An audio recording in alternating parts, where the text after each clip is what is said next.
Bonjour à tous, j'espère que vous allez bien. Hop, on active tout. Tech. Aujourd'hui, on va se retrouver pour un petit live, une petite live coding session avec un nouveau format. Et on va parler des arbres binaires, en C plus particulièrement. Donc, si vous êtes en C25 et que vous êtes actuellement en train de travailler sur le projet, c'est pour vous que ça va être le plus utile.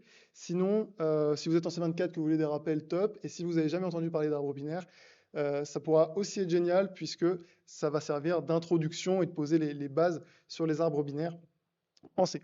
Donc, au programme de cette live coding, on va déjà voir évidemment qu'est-ce qu'un arbre binaire, les différents types d'arbres, parce qu'il n'y en a pas qu'un évidemment. Quelques définitions, il y a des termes techniques à connaître, on va les voir tous ensemble. Ensuite, on va voir la différence entre les arbres binaires et les listes chaînées, et pourquoi c'est mieux d'utiliser l'un ou l'autre. Ensuite, les méthodes de traversée, plus communément appelées traversal methods. Et enfin, on va voir quelques exemples avec donc quelques Holby qui se sont portés volontaires. Donc normalement, vous pouvez les voir ici. On va avoir quelques C25, peut-être des C24, tous ceux qui voudront en tout cas y participer. On peut commencer donc par expliquer ce qu'est un arbre binaire. Un arbre binaire, c'est une structure de données hiérarchique. Voilà, on peut voir sur le schéma que ça forme une sorte de hiérarchie, hein, qui va avoir des nodes, et chaque node, ou nœud en français, mais en général on utilise le terme node, elle va avoir un maximum de 2 enfants, gauche et droite, left et right, pour ceux qui ont fait les projets.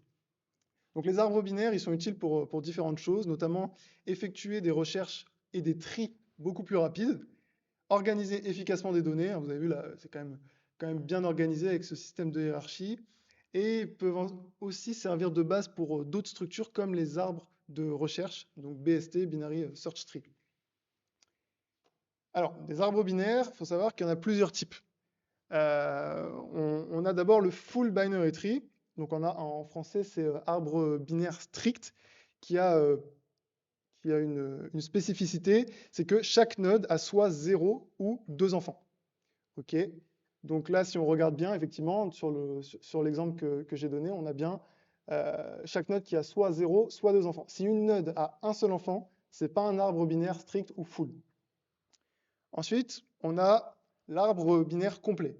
Alors ça, je sais que ça a posé des problèmes à plusieurs personnes, cet arbre binaire complet, notamment au niveau de la définition. Est-ce que, soit dans le chat ou soit ici, quelqu'un pourrait me donner la définition d'un arbre complet?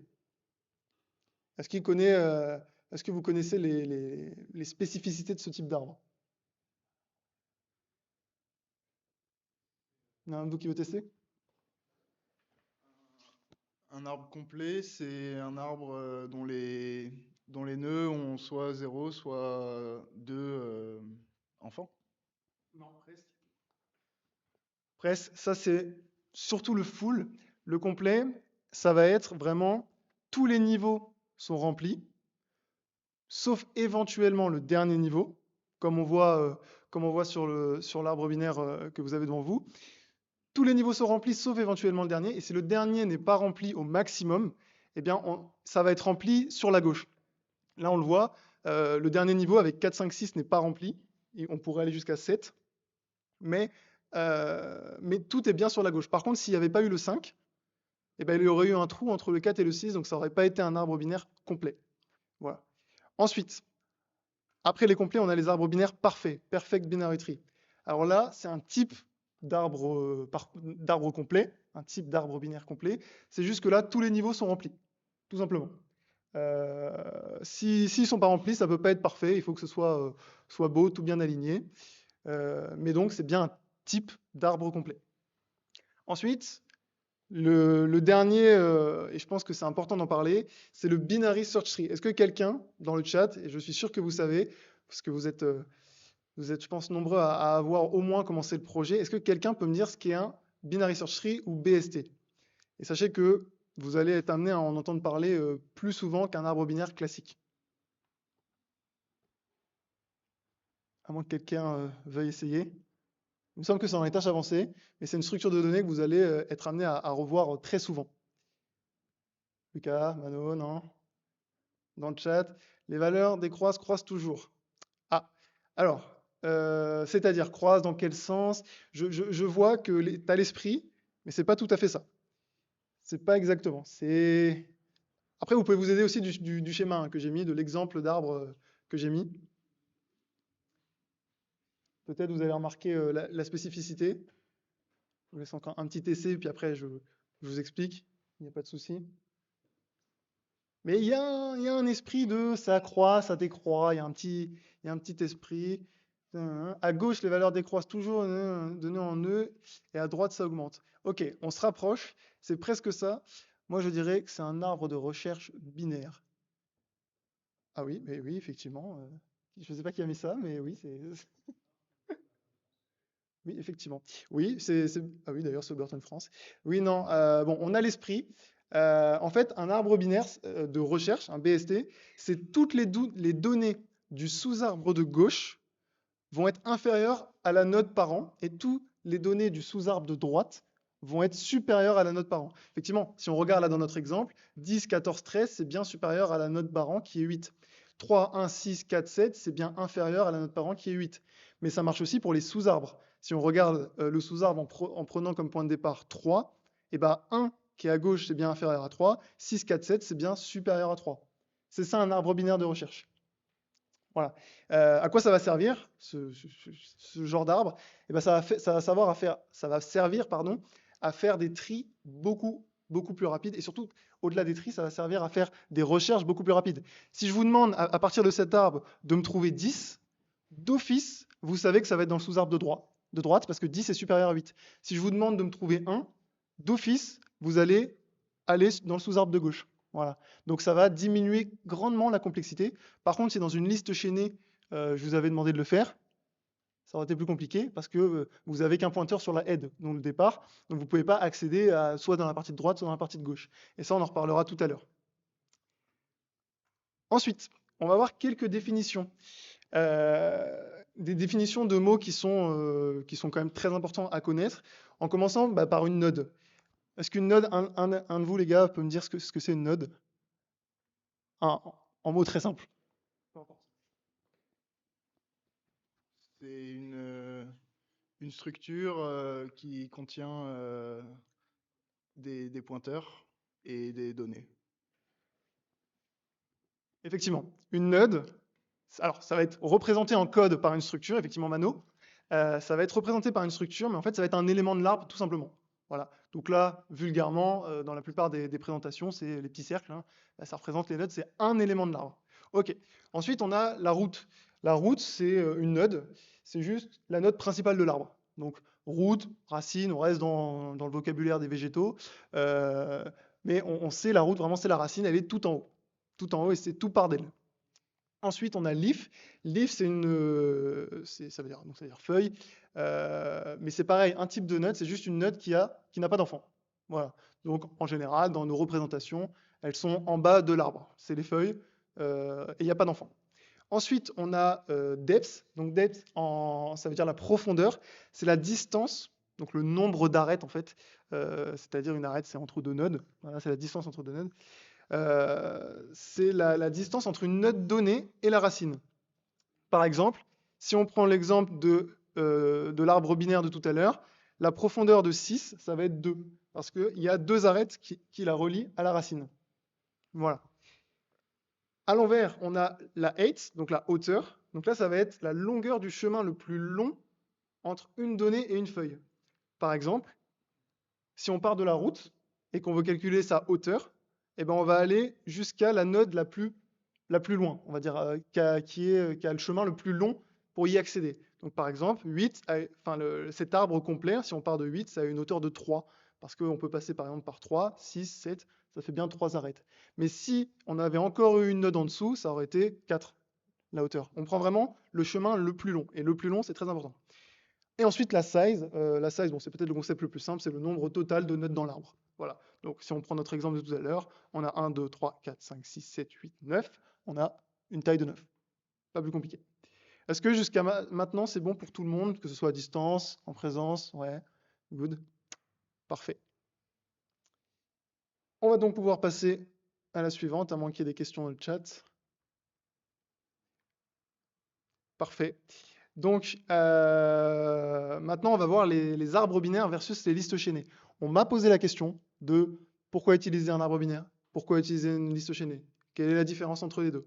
Et ben, on va le voir avec un petit tableau assez simple, avec toutes les données qu'il faut dedans, je pense, avoir, euh, pour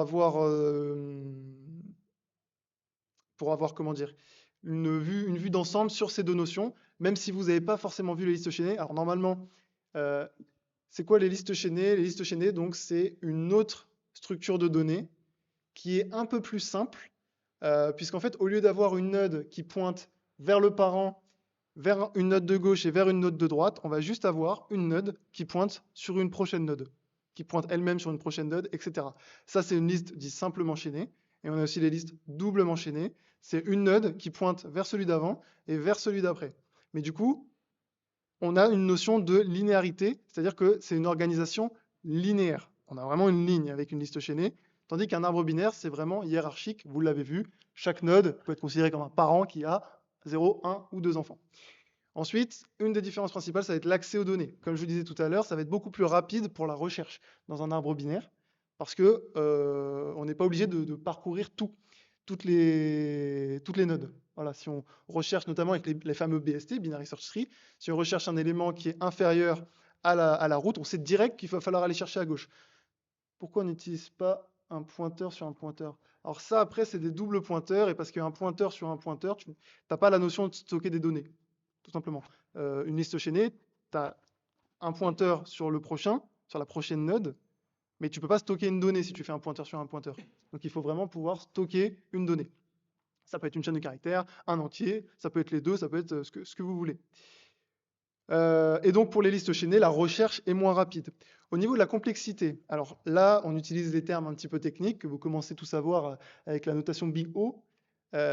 Donc pour un arbre binaire, un BST, on a une complexité de O log n. O log n, je sais, on m'a posé la question, hein, qu'est-ce que c'est log n? Je pense que ceux qui sont un petit peu allergiques aux maths doivent se poser la question. O log n, ça veut dire quoi ce n là, il sort d'où? Ça veut dire que si vous avez un arbre binaire de n éléments, ça ne va pas vous prendre n opérations pour accéder à l'élément demandé. Par exemple, si j'ai un arbre binaire de 10 nodes, un arbre binaire de recherche, on entend bien, de 10 nodes, eh ben, ça va vous prendre moins de 10 opérations pour accéder à la node qu'on veut, puisque si je vous donne une node, une valeur qui est supérieure à la node racine, vous savez qu'il faut aller à droite, et sinon, vous savez qu'il faut aller à gauche. Donc déjà, il y a une partie de l'arbre que vous n'allez pas visiter. Donc, ça va être plus rapide et moins complexe. Et alors ça, que ce soit les recruteurs, les programmeurs, peu importe, ils en raffolent. Par contre, une liste chaînée, c'est une complexité de ON. Ça veut dire quoi, ON? C'est-à-dire que si vous avez une liste de 10 éléments et que vous voulez atteindre n'importe quelle donnée, et ben vous pourrez aller au maximum, enfin vous pourrez, pour atteindre cette valeur, tourner un maximum de 10 fois. Si j'avais 1000 éléments, je vais tourner 1000 fois. 1 million d'éléments, je peux tourner jusqu'à 1 million de fois. Parce que si l'élément que je vous demande, c'est le dernier, vous allez tourner 1 million de fois jusqu'à atteindre la node. Tandis que dans un arbre binaire de recherche, vous allez tourner beaucoup moins d'un million de fois. Voilà. Et exemple d'utilisation, les arbres binaires, on les utilise par exemple pour le tri, la recherche, la modélisation de hiérarchie. Et les listes chaînées, on peut les utiliser pour des files d'attente, des piles, etc.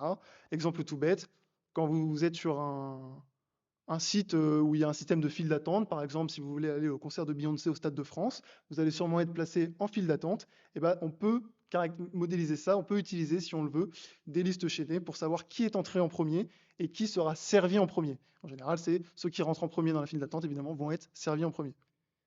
C'est des exemples. Et si vous avez plus de questions, déjà, vous pouvez les poser dans le chat et vous pourrez me demander sur Slack en perso, si vous voulez. Ensuite, on va voir un autre point, à moins qu'il y ait des questions. Est-ce que c'est bon ici? Sur place, c'est tout good. À distance, ça m'a l'air d'être bon. Donc, on va continuer. On va voir les méthodes de traversée. Pour ceux qui ont fait les projets, que ce soit les C25 ou les cohortes d'avant, vous savez tous à peu près ce qu'est une méthode de traversée, mais est-ce que vous l'avez bien compris? Est-ce que vous avez bien compris l'ordre? Est-ce que vous avez codé en fermant les yeux? Est-ce que vous avez réellement compris? On peut faire des arbres d'arbres. C'est-à-dire un arbre d'arbres. C'est-à-dire Melvin. C'est-à-dire, est-ce que tu peux faire un arbre binaire qui redirige vers d'autres arbres binaires dans la node en question? Bah, du moment que les pointeurs sont bien gérés, tout est possible. Voilà. Parce qu'en soi, après, un arbre, c'est juste plusieurs nœuds. Donc en soi, tu pourras stocker que l'adresse d'une node. Donc au final, tu implémentes des petits arbres à l'arbre déjà existant, donc ça devient un énorme arbre. Voilà. Ce qu'il faut, c'est juste bien gérer les adresses, bien gérer les pointeurs, pour pas perdre les références à quoi que ce soit, à n'importe quel élément. On va faire rapidement les traversal techniques, donc les méthodes de traversée. Bon, c'est la méthode francisée, hein, franco-gauloise, mais en anglais, on va plus utiliser, même en temps normal, on va plus utiliser le terme traversal methods. On a 3 méthodes principales. En réalité, il y en a un peu plus. Là, je vous parle des méthodes en profondeur. On a aussi les méthodes par niveau, pour ceux qui les ont déjà vues, mais je ne vais pas m'étendre dessus. Sachez qu'il en existe d'autres, mais là, je vous donne les 3 principales. La première, c'est le in-order traversal. Donc, in-order traversal, est-ce que un de vous sentirait capable d'expliquer? Et on va passer sur la vue avec les étudiants, avec Jonas, qui va nous expliquer s'il veut. Donc, tu peux nous faire un arbre au tableau assez simple et nous donner l'ordre dans lequel ça va tourner.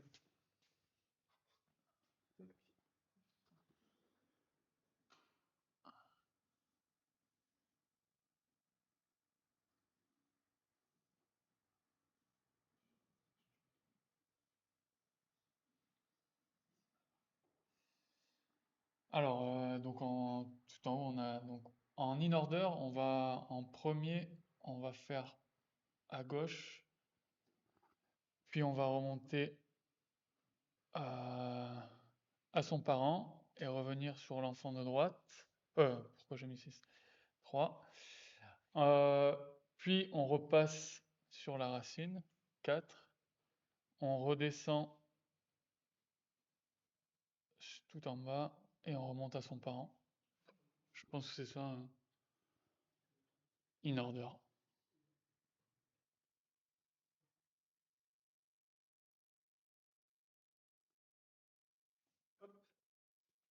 Ouais, exactement. Donc ça, c'était pour le in-order, effectivement. Le in-order, alors peut-être que certains l'ont détecté.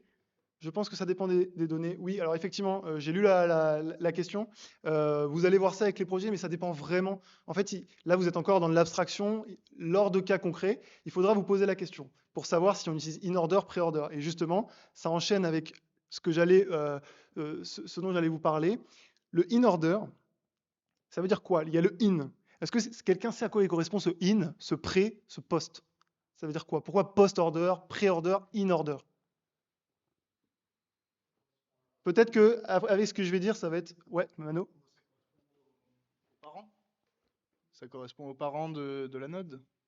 Est-ce qu'il est traité avant, après ou pendant Exactement.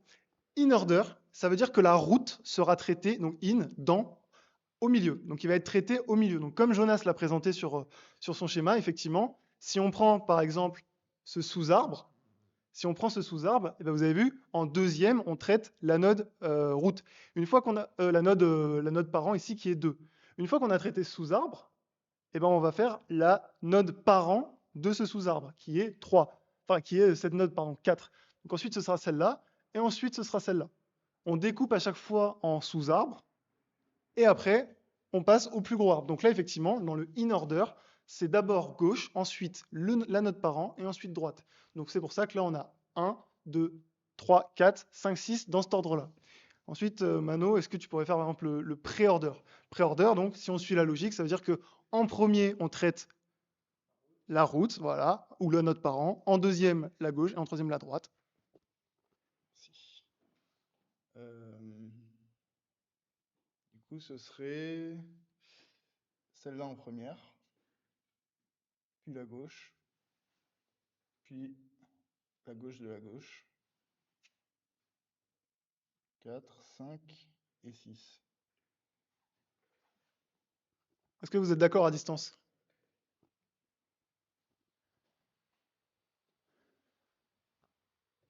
Est-ce que pour vous, c'est tout good? Très bien, oui. Ouais, c'est ça, c'est le bon ordre. Et ensuite, le dernier, est-ce que Lucas, par exemple, tu t'en tirais, ou peu importe, Mano, peu importe. Le dernier qui manque, c'est donc le post-order. La route, ça veut dire qu'on la traite quand? Si c'est post? Ouais, en dernier, comme...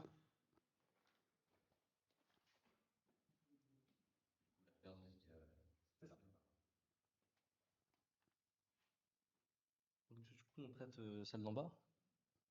Donc on va commencer celle d'ici. Après,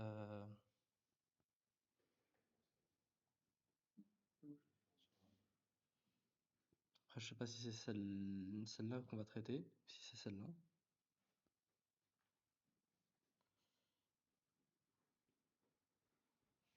Ensuite, Ouais, celle-là, en général, c'est la plus compliquée parce qu'on ne sait pas trop par où passer et dans quel ordre. 1, 2, 3, 4, 5, 6. Est-ce que vous êtes d'accord? À distance.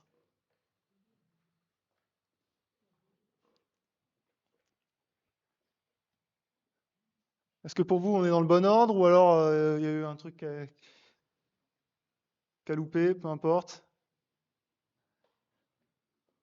Pas de réponse. En général, c'est plus compliqué. Celle-ci. Bon, si vous donnez votre langue au chat, je peux vous dire, c'est bon, c'est dans le bon ordre. Effectivement, si c'est post-order, ça veut dire que la note parent, donc que ce soit la note parent d'un sous-arbre, d'un sous-sous-arbre, d'un sous-sous-sous-sous-sous-arbre, elle va être traitée toujours en dernière. Donc, pré-order, on traite la note parent en premier, in-order en second, post-order post-order en dernier. Alors, je vous le dis maintenant pour les plus curieux, ceux qui ont envie de s'avancer. Il existe aussi le level order. Alors là, on fait niveau par niveau. D'un point de vue implémentation de code, good luck. Voilà. Je crois que d'ailleurs, c'est pour ça qu'on les a mis en tâche avancée chez Holberton. Alors, on va pouvoir passer maintenant, si vous êtes motivés, aux exemples avec les Holbees. Donc là, ils ont déjà commencé, à un petit peu montrer. On va commencer, on va faire une implémentation assez simple en C. Donc si jamais dans le chat, il y en a qui n'ont jamais fait de C, c'est le moment potentiellement de découvrir. Si, pour ceux qui sont Holberton, normalement vous connaissez tous. Et on va commencer par la première étape qui est d'abord créer une structure. Créer une structure qui n'est pas forcément simple. Déjà, rapidement, si un de vous après sur place ou même à distance peut m'expliquer rapidement ce qu'est une structure. Et on va demander à un des étudiants de le dessiner au tableau pour que vous puissiez tous voir. Hop, peut-être Mano ou peu importe, Jonas, comme vous voulez. Comment définir la structure? Qu'est-ce qu'on met dedans? Donc dans la structure, on va mettre des pointeurs vers les nœuds parents. Et vers les nœuds de droite et de gauche, qu'on appelle souvent right et left. Et on va aussi mettre les données à contenir. Donc si c'est un entier, par exemple, on va l'appeler n.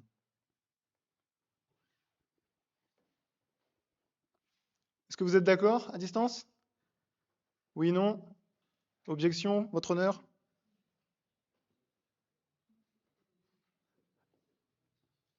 Sur Fréjus, ils ont l'air plutôt d'accord. Oui, ok, parfait. Effectivement, on va mettre ça dans notre structure. Donc tout de suite maintenant, sans plus attendre, on va directement passer donc sur... oui, parfait. On va tout de suite passer sur VS Code maintenant pour faire un petit peu de code. Et on va définir une structure. Alors, normalement, si vous en êtes arrivé aux arbres binaires à Holberton, vous savez tous définir une structure. Si vous ne savez pas, bon, je vous invite évidemment à faire quelques petites recherches. C'est pas le thème du live, mais on va définir en fait notre propre type. Voilà, il y a les types int, il y a les types float, etc. Là, on va définir notre propre type qui va contenir, comme Mano l'a indiqué, un pointeur vers la node parent, un pointeur vers la node left et un pointeur vers la node right, et ensuite une donnée. Nous, dans notre cas, on va plutôt faire simple. On va juste utiliser un entier n. Donc, voilà, là on fait un petit int n classique, voilà ce qu'on met dedans. Et ensuite, on met aussi un pointeur. Alors, un pointeur vers quoi? Ben, un pointeur vers un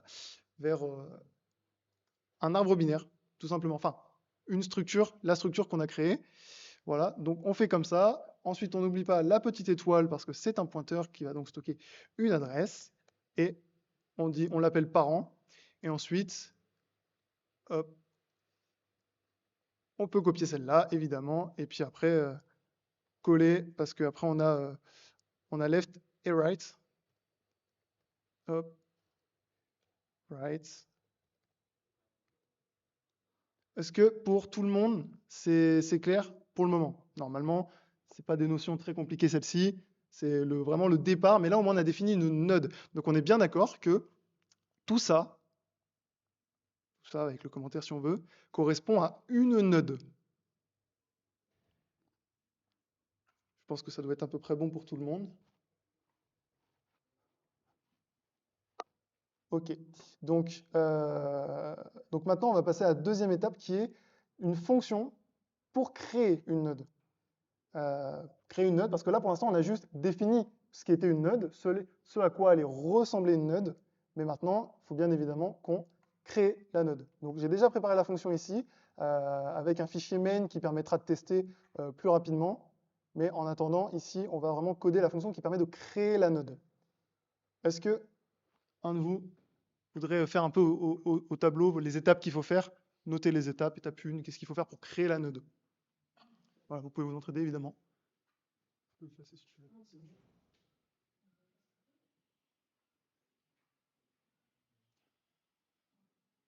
Alors en premier, il va falloir qu'on alloue de la mémoire pour cette node. Exactement. Donc on va faire un malloc. Je note tout.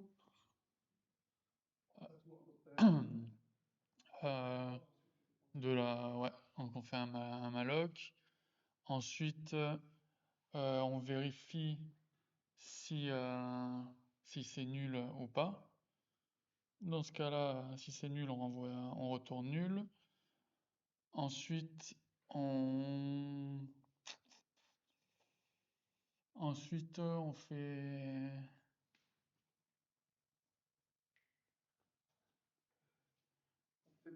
Ouais.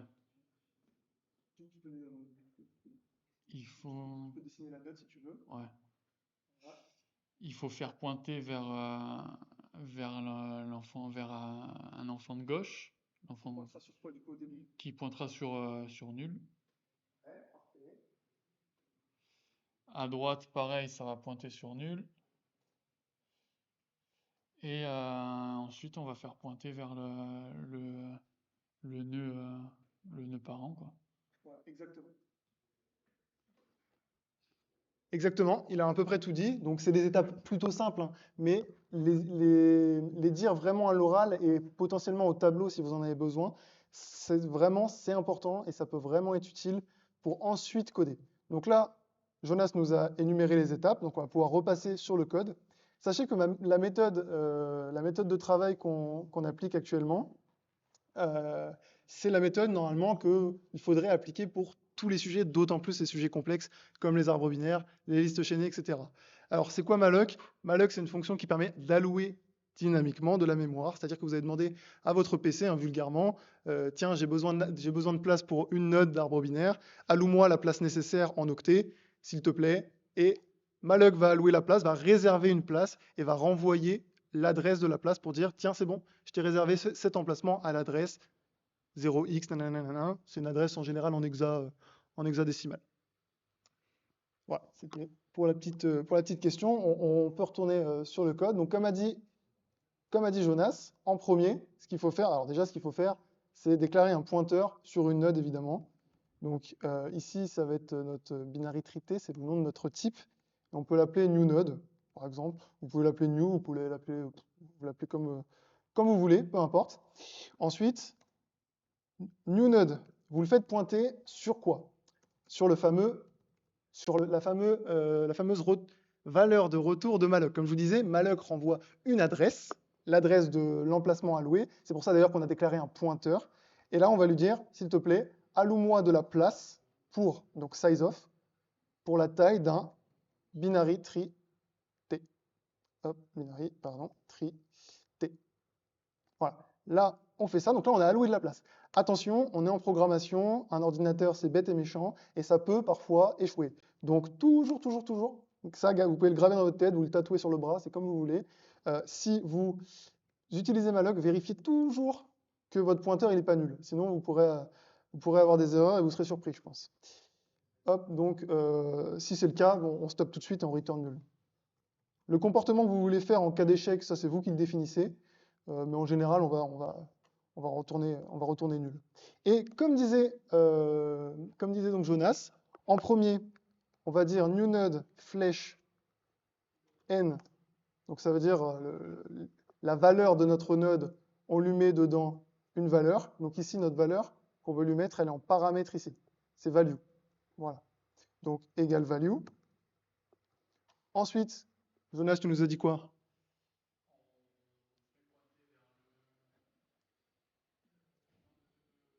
On fait pointer vers le node gauche. Allez, c'est parti. On pointe vers le node gauche.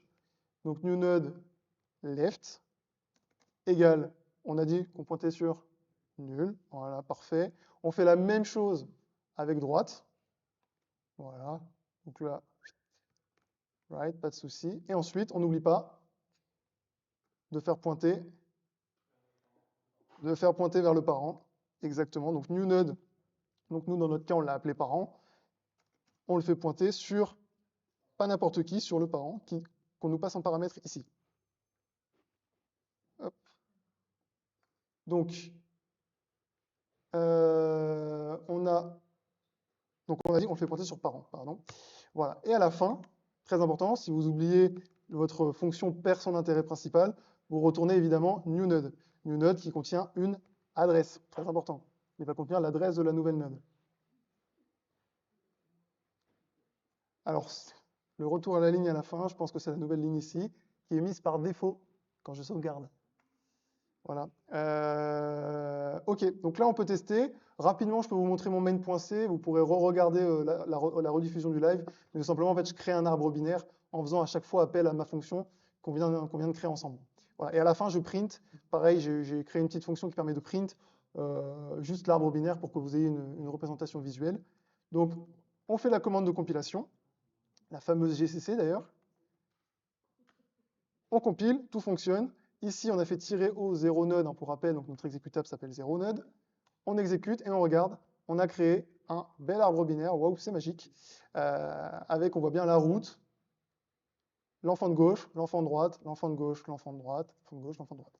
Là, ça fonctionne. On a réussi donc à créer,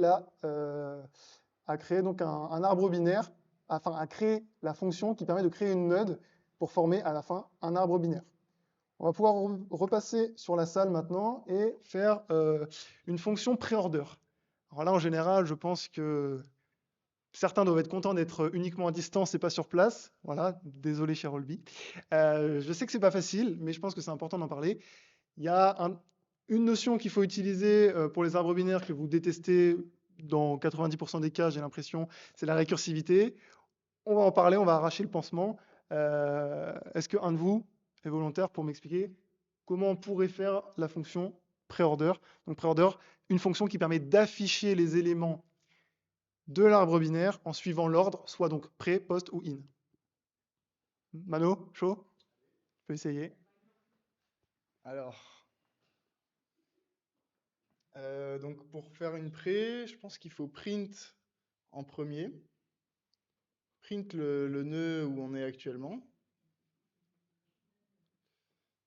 Ensuite, on va parcourir vers la gauche. Donc, imaginons que notre fonction s'appelle parcours. On va l'ouvrir récursivement par ici, en prenant comme paramètre. Ah, on voit pas. Ici?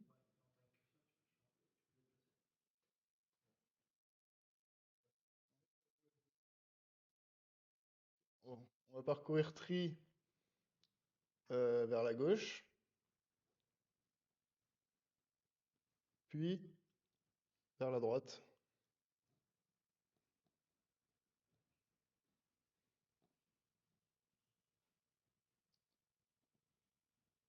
Hop. On voit pas a priori? Non, c'est bon. Si, c'est bon? Ok, nickel. Donc ce que ça va faire, c'est que ça va print d'abord le parent, donc celui-là. Puis ça va parcourir vers la gauche jusqu'à ce que... Donc ensuite, ça va revenir ici pour print celui-là. Ça recommence ici. Ensuite, donc, ça a été fait, donc on en est là. Ça va faire pareil vers la droite, le quatrième. Et ça return.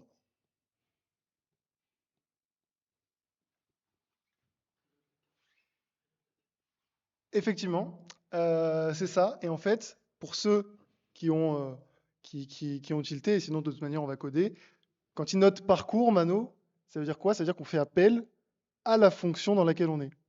Donc en fait, on va créer une fonction, on va l'appeler on va l'appeler binary tree preorder, par exemple. Je crois que c'est comme ça que j'ai préparé. Hop, on va pouvoir passer sur la scène principale. Binary tree preorder, en fait, on va d'abord afficher l'élément sur lequel on se trouve. Pourquoi? Parce qu'au début, on se retrouve sur le root. C'est pour ça qu'on l'affiche en premier. Et ensuite, on va réappeler binary tree preorder dans la fonction. Donc, on fait appel à la récursivité, cette fois-ci avec le sous-arbre de gauche. Et en fait, en faisant ça, et ben, avec le système de récursivité, donc là, c'est beaucoup plus complexe que les programmes récursifs que vous avez déjà créés dans les précédents projets, hein, évidemment. Même pour tourner à la main, ça commence à être beaucoup plus complexe. Mais en fait, en faisant ça, vous allez faire les mêmes éléments avec la partie de gauche. Et ensuite, une fois que vous avez tout traité, toute la partie gauche, vous allez ensuite pouvoir faire la même chose sur la partie droite. Mais en premier, la première étape, c'est on affiche la note sur laquelle on est. Pourquoi? Parce que la note sur laquelle on sera considérée comme le parent. Voilà, et on va ensuite sur la partie de gauche, etc. Mais comme notre fonction d'affichage de la node, on veut afficher le parent, bah c'est pour ça qu'on l'affiche en premier, ensuite on traite gauche, ensuite on traite droite. Donc, comment ça se passe ici? Je regarde rapidement s'il n'y a pas de questions. Non, c'est bon. Donc, comment on peut faire ça? Bah déjà, on peut faire un petit contrôle qui ne paye pas de mine en général. On peut vérifier que tri égale nul. D'ailleurs, je vous conseille grandement de le faire parce que pour ceux qui sont à Holberton, vous commencez à connaître le checker. Vous êtes quasiment sûr que ce genre de contrôle est à effectuer. Donc ici, on peut rapidement repasser en revue les paramètres. On a tri en fait qui correspond à la node parent, à la node sur laquelle de laquelle on veut démarrer. Et c'est quoi ce truc là? Je sais que certains le détestent, certains l'adorent. C'est quoi ce truc un peu bizarre là? Je continuerai pas tant que je ne vois pas dans le chat ce que c'est. Exprès. Je pense que vous savez tous, je sais que vous aimez pas. Pourtant, c'est très très pratique, exactement. Non, non, pas tout à fait. Ça c'est.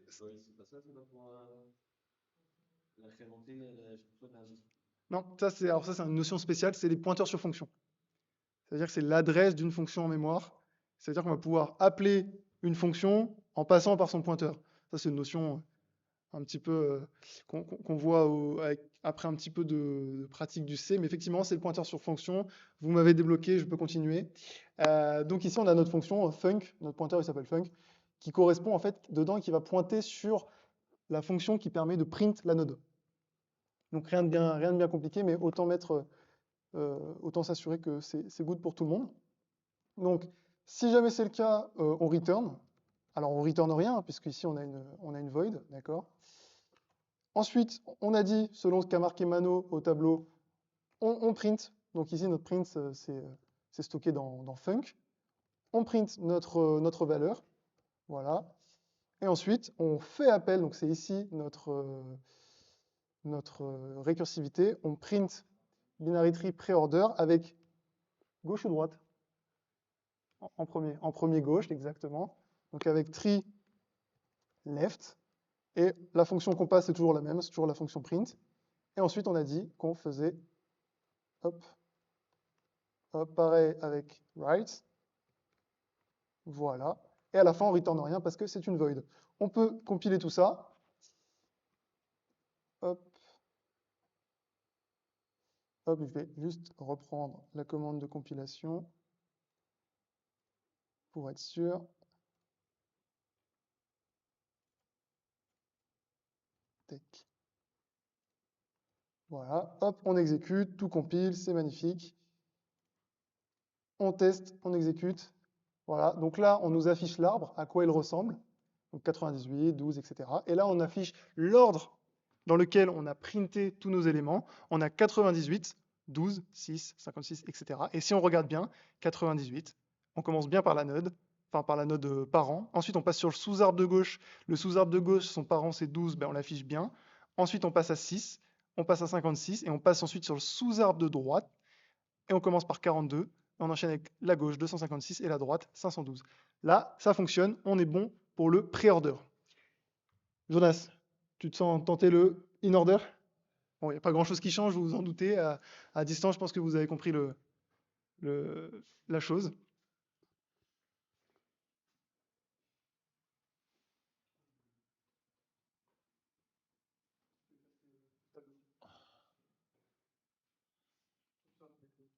Donc imaginons on a un arbre.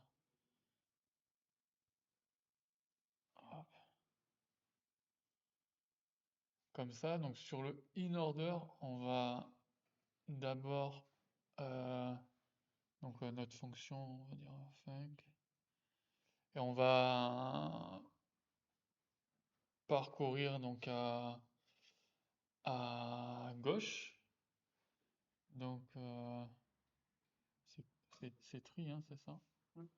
Tree left et la fonction. Ensuite on print, donc on fait notre func. Donc tree n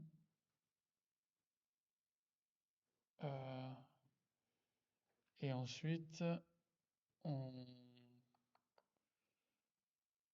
fait à droite.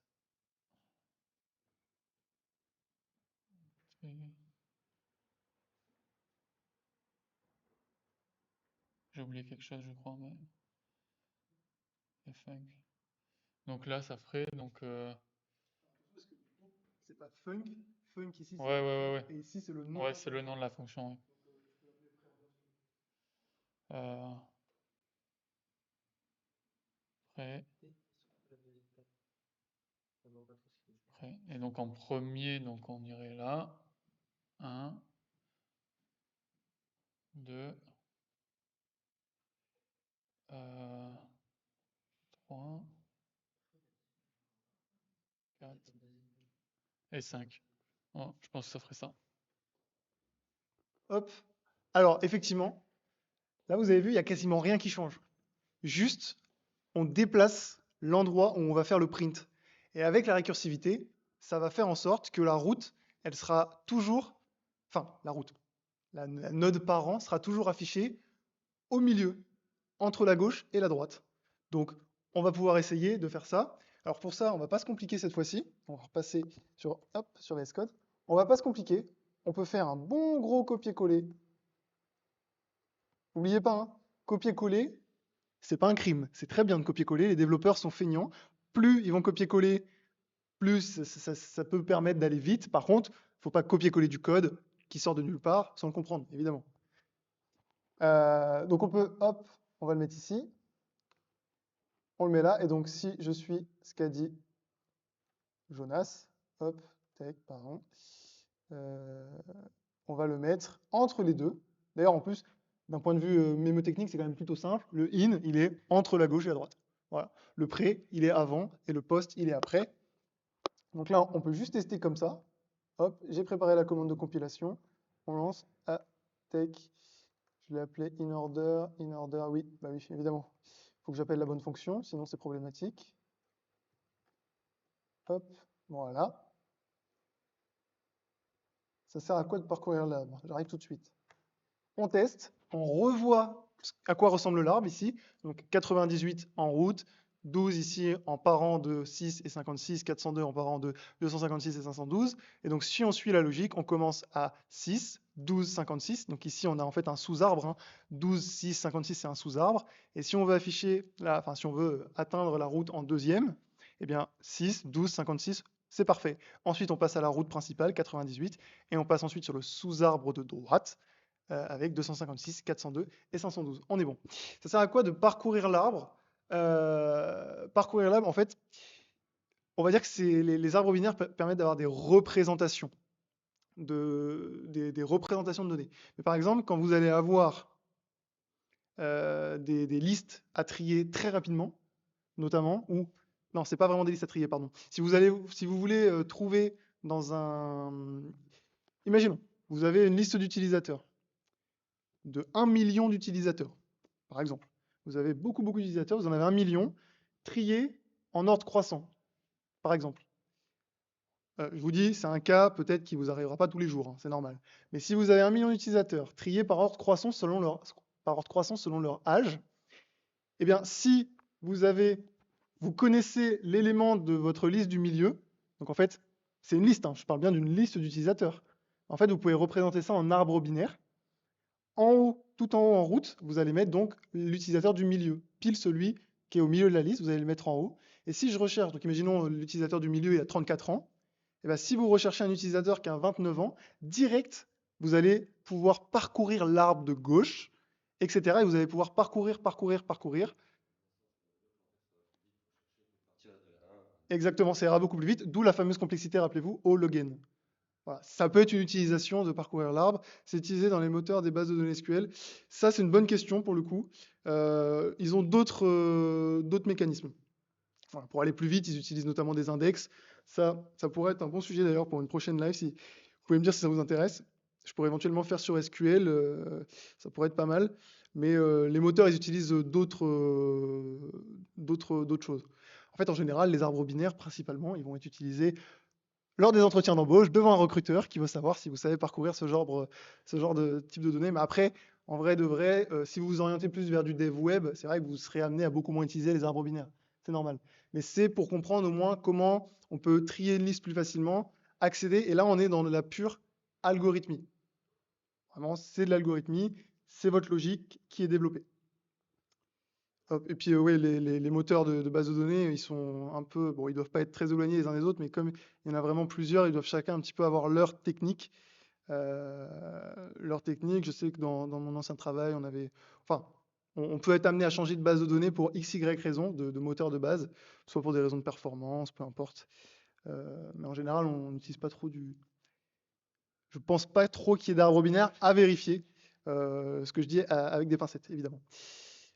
Hop, on peut passer au dernier. Alors le dernier, je n'ai pas besoin, je pense, de vous demander. Je pense que vous avez tous compris pour le post-order. Le post-order, donc en dernier, on va pouvoir refaire notre petit copier-coller dans une autre fonction pour que ce soit quand même propre et que vous puissiez suivre, même revoir pendant la rediff, qui sera d'ailleurs sur YouTube. N'hésitez pas à la re-regarder ou la voir tout simplement si vous n'avez pas tout compris, voir au ralenti, me poser des questions sur Slack également, pas de souci. Donc là, cette fois-ci, la func, donc pour rappel, qui affiche le nombre, qui print le nombre, on la met en dernier. Donc en fait, ici, on affichera en fait la route, l'élément parent de chaque arbre, de chaque sous-arbre, en dernier. Donc pareil, on peut tester, sans oublier de changer, avant que ça provoque une erreur. Hop, ici, je vais prendre la commande de compilation. Tac. Hop, ça compile, on exécute, on regarde, donc ça affiche le même arbre, hein, on reste plutôt simple, on affiche le même arbre. Et là, on regarde, 98, donc c'est la même chose. Et effectivement, on fait 6, 56, 12. Donc ici, dans le sous-arbre de gauche, 12 est bien affiché en dernier.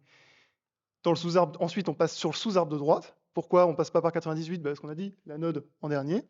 Donc dans le sous-arbre de droite, on passe par la gauche, donc 256, droite 512, puis la node parent 402. Et ensuite, on finit par la node principale, par la route, par la racine de l'arbre, 98. Est-ce que c'est bon pour ça? Après, on va pouvoir voir un dernier point et passer à une petite session questions-réponses si vous voulez. On va pouvoir passer à la hauteur. Je sais que la hauteur aussi, elle a posé un petit peu de problème à certains d'entre vous. Est-ce que ça vous va si on passe sur la hauteur? Je pense que oui. Ça vous va ici? Impeccable. Parfait, on va pouvoir passer sur la hauteur. Donc là, ça peut prendre un tout petit peu plus de temps. Est-ce qu'un de vous est motivé à l'idée de se lancer dans la hauteur? Vous pouvez même le faire à deux si vous voulez, c'est comme vous voulez. Mais au moins expliquer la logique qui est très importante avant de coder. Alors, donc, ça va être une fonction qui renvoie un entier, la hauteur. Euh, donc on va l'appeler par exemple 8. Elle va prendre comme paramètre l'arbre, le pointeur sur l'arbre. Je vais créer deux entiers, int left et int right.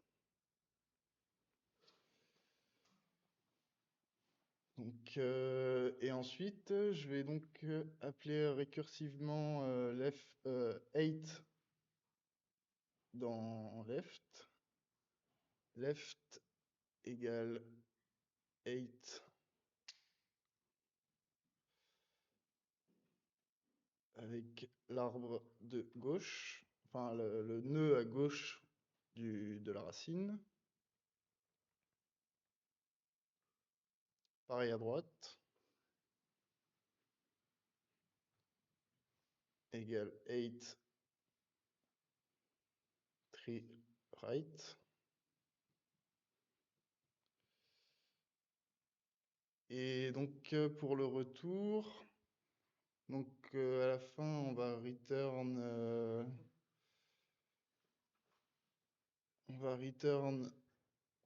1 plus 8 left. Et si, donc ça c'est dans le cas où left est plus grand que right. Ah pardon, on n'entend pas. If left est supérieur à right. Et dans l'autre cas, donc else, on va return 1 plus 8 de right. Et tout ça, bien sûr, c'est si tree égale est différent de nul. Tree.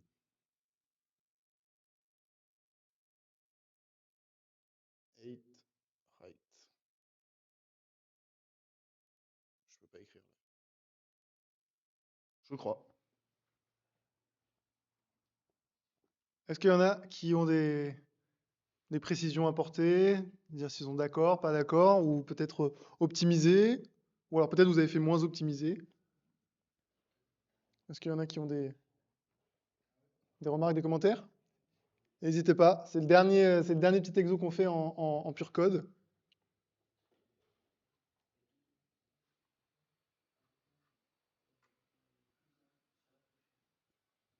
On va partir du principe que tout est good. Parfait. Alors, pour le coup, pas trop compris. Rien à redire. Ok, on a un pas trop compris et rien à redire.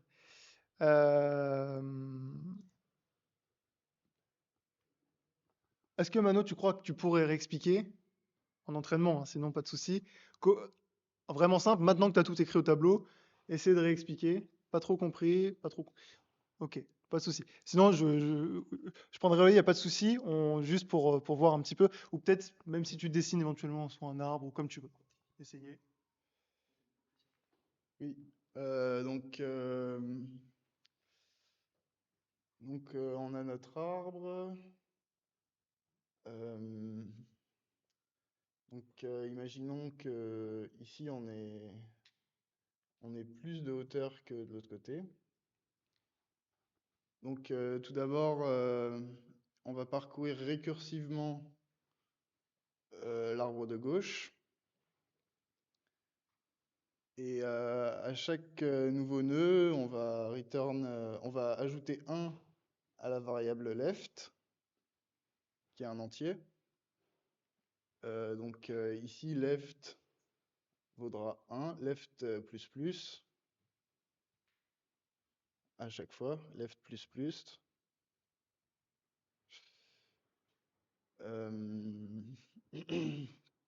Ensuite, on va donc parcourir récursivement à droite de la même façon.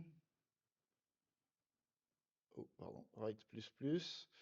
Et ensuite, ici, on compare left et right. Donc, vu que ici, left est à 2, il est plus grand que right. Donc, c'est celui-là qui sera retourné à la fin. Et la valeur de retour augmente de 1 à chaque fois. Et celle qui est la plus été incrémentée se termine. Exactement. Donc du coup, pour ceux qui n'ont pas trop compris, pardon, il va d'abord calculer de manière récursive, encore une fois, hein, parce qu'il appelle, vous allez voir, on va le faire tout à l'heure, on appelle la fonction 8 à chaque fois. On calcule la hauteur de l'arbre de gauche, et à chaque fois, de tout du sous-arbre de gauche, et en fait, on va calculer jusqu'à ce qu'on atteigne des feuilles, en fait. Donc dès qu'on va atteindre une feuille, ça veut dire qu'après, il n'y aura rien, on pourra stopper, et on va pouvoir remonter de 1. En fait, le but, un peu de ce programme-là, Mano, tu me dis si je me trompe, c'est d'aller jusqu'à la node, enfin jusqu'à une feuille, pardon, et dès qu'on voit une feuille, en fait, récursivement, ça va en fait ajouter 1 à chaque fois, et ce qui fait que on va pouvoir, ça va renvoyer une donnée, une valeur. Par exemple, si le sous-arbre de gauche il a une hauteur de 5 et que le sous-arbre de droite il a une hauteur de 4, en fait, récursivement, comme vous l'avez vu, là il fait 8 de tree left et 8 de tree right, il calcule donc la hauteur de gauche, la hauteur du sous-arbre de droite, et à la fin, de droite, et à la fin il vérifie, il compare les deux, et il renvoie en fait la plus grande valeur. Là, il faut juste faire gaffe parce qu'il y a 1, 2, 3, 4, il y a 4 appels, si je ne me trompe pas, de la fonction en soi. Il y en a une là, une là, une là, une en dessous. On peut le faire en deux. Donc on va le faire en deux, mais sinon c'est la même logique, effectivement. On calcule la hauteur du sous-arbre de gauche, on calcule la hauteur du sous-arbre de droite, et on fait un max des deux. Voilà. Enfin, on fait un max sur les deux, et ça renvoie la plus grande valeur. Donc pour ça, accrochez-vous bien, mettez vos ceintures, c'est parti. On repart. Moi, j'ai préparé quelques petits trucs. J'ai la fonction qu'on nous demande de créer, binary tree 8. Je vais créer une petite fonction 8 qui va faire les appels récursifs et une petite max, la max qui permet tout simplement de comparer deux valeurs, hein, qui est de renvoyer la plus grande valeur.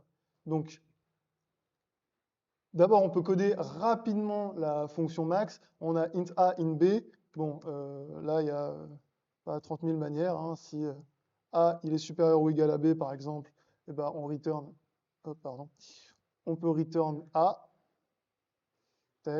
en respectant Betty, si possible. Betty, si jamais il y a des gens qui ne sont pas chez Holberton, c'est notre norme notre linter un petit peu pour s'assurer que le code est bien écrit, à des bons espaces, aux bons endroits, etc. C'est notre norme de programmation, un petit peu comme ESLint en JavaScript, Picot Style en Python. C'est la norme créée par Holberton pour Holberton, pour que les étudiants soient sûrs d'avoir un code un petit peu uniforme entre les différents projets.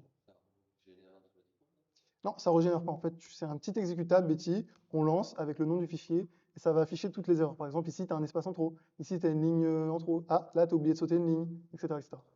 Voilà. Ouais. Et donc, si c'est le cas, hop, on retourne B. Je check vite fait s'il y a des questions. Non, c'est bon. Ensuite, on va faire ici. Donc là, c'est pas compliqué. Dans la fonction principale, on vérifie que tree n'est pas nul. Si c'est le cas, on peut stopper tout de suite.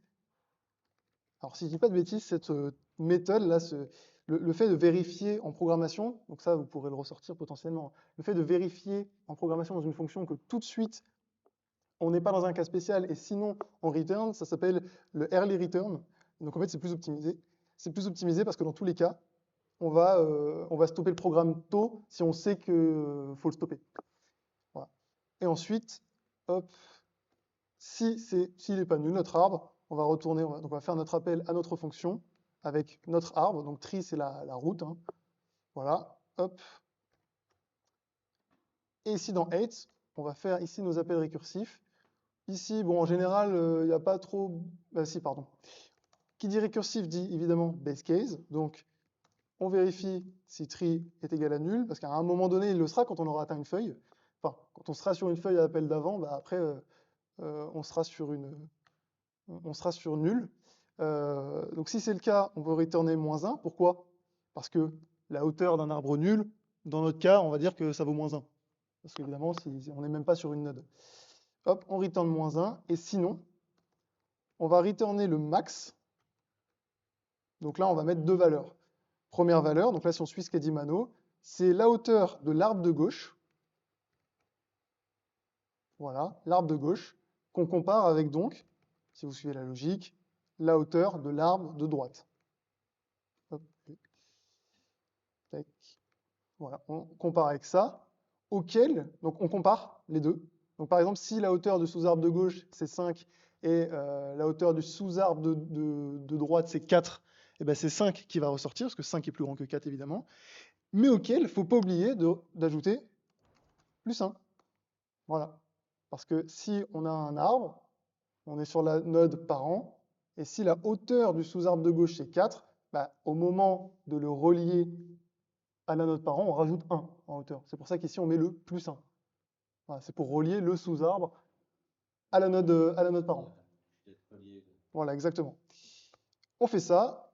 On peut tester comme ça. Tac. On peut exécuter. Je vais aller chercher la commande de compilation. Tac, tac. On lance binary tree insert right. Alors oui. Hop, ça, on n'en a pas besoin.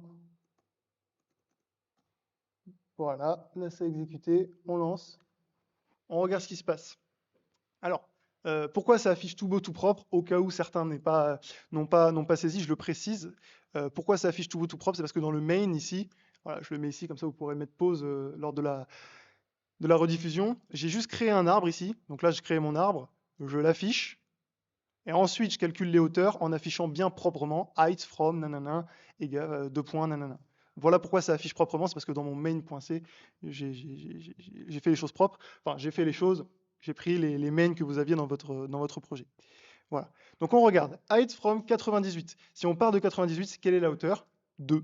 Effectivement, le plus loin qu'on puisse aller, c'est 2. Height from 402. From 402, ça veut dire qu'on part de 402. Quelle est sa hauteur? 402 jusqu'à atteindre une feuille? 1. Voilà. Et 56, quelle est sa hauteur? 0, parce qu'en fait, il est au niveau 0 par rapport à lui-même. Voilà, je pense que j'ai dit, on a vu pas mal de choses. Est-ce que vous avez des questions, de 1? Est-ce que ça vous a aidé, de 2? Est-ce que vous avez des suggestions? Est-ce que vous aimez bien ce nouveau format aussi, avec les étudiants qui participent? D'ailleurs, je les remercie tout de suite. Merci, il ne reste plus que Mano. Merci Mano. Est-ce que vous aimez bien ce nouveau format? Ouais, impeccable. Top, top, top, top, si vous aimez bien. Le but, voilà, le but, c'est aussi de vous faire prendre la parole, déjà parce que ça peut vous entraîner. Pour rappel, il y a une échéance en fin de première année ou de deuxième année qui s'appelle le RNCP. Ça peut être quand même sacrément utile de s'exprimer à l'oral devant comme ça, devant un live Twitch en direct. Ensuite, ça permet aussi potentiellement de voir les erreurs que vous faites et peut-être qu'ils l'ont expérimenté ici sur place. Des fois, on a l'impression qu'on a compris et au moment de l'expliquer, on se rend compte qu'on a peut-être compris à 90%, 80%. Des fois, on n'a pas compris, on a juste réussi, ce qui n'est pas bien, mais ça peut arriver. Donc surtout, si vous aimez bien, on le refera, ce système, ça, il n'y a pas de souci, avec grand plaisir. Et de ce que je vois, il n'y a pas trop de questions. De toute manière, vous pourrez revoir ce live sur la chaîne d'Olberton France, sur la chaîne YouTube d'ici quelques jours. N'hésitez pas à me contacter aussi par Slack pour les Holbies, pour m'envoyer un petit message si vous avez besoin d'éclaircissement, quoi que ce soit. À contacter aussi les étudiants de Fréjus qui ont participé. On a Mano, Jonas et Lucas. N'hésitez pas à les contacter. Et si il n'y a pas du tout de questions, je vais attendre encore quelques petites secondes. Mais si on est good, je pense qu'on est bon. Est-ce qu'on est bon ici? Mano, c'est bon. Tout le monde en présence, c'est good. Parfait, super. Nickel. Eh bien, écoutez, si tout va bien, si tout est bon, je vous remercie d'avoir assisté à ce live. N'hésitez pas, si jamais vous avez des collègues, des peers qui oublient qu'il y a des live coding sessions les mercredis, c'est tous les mercredis à 15h. Donc n'hésitez pas à leur rappeler. En général, on fait des sujets sur un petit peu tout. Là, moi, depuis peu, j'ai fait des sujets pour les C25.